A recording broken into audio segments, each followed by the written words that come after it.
చంద్రబాబు మంత్రి లోకేష్ కు బహుజన సమాజ్ పార్టీ రాష్ట్ర ప్రధాన కార్యదర్శి నాగరాజు లేఖ రాశారు. అనంతపురం జిల్లా రాయదుర్గం నియోజకవర్గం నేమకల్లులో అక్రమ రోడ్ మెటల్ క్వారీలు అనుమతి లేని క్రషర్స్ నిర్వహిస్తున్నారని ఆరోపించారు. దీంతో లక్షలు చేస్తే రోడ్ మెటల్ కర్ణాటకకు తరలి వెళుతోందన్నారు. ఇదేంటని ప్రశ్నిస్తే తాము సీఎం బంధువులమని చెబుతున్నారని లేఖలో తెలిపారు. ఈ అక్రమ వ్యవహారాలపై స్పందించకపోవడంతో స్థానిక ఎమ్మెల్యే కూడా పట్టించుకోకపోవడంతో అనుమానాలు మరింతగా ఎక్కువైపోతున్నాయన్నారు.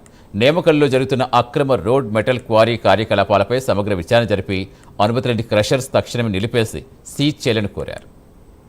విషయం వచ్చేసి బొమ్మనాల మండలము, రాయదుర్గం నియోజకవర్గము, బొమ్మనాల మండలము, నేమకల్లు గ్రామంలో అక్రమంగా క్రషర్లు కోరీలు అనేది జరుగుతూ ఉన్నాయి. ఈ విషయమై అనేక సార్లు మేము కంప్లైంట్ చేయడం జరిగింది. ప్రెస్ మీట్ ద్వారా కూడా అధికారులకి తెలియజేయడం జరిగింది.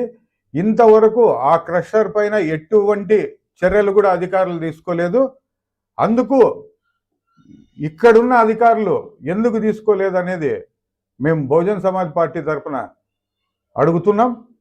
కాబట్టి ఇంతవరకు తీసుకోలేదు కాబట్టి మేము చంద్రబాబు నాయుడు గారికి ఇక్కడి నుంచి బహుజన సమాజ్ పార్టీ నుంచి మేము కంప్లైంట్ చేయడం అనేది జరుగుతుంది చంద్రబాబు నాయుడు గారికి.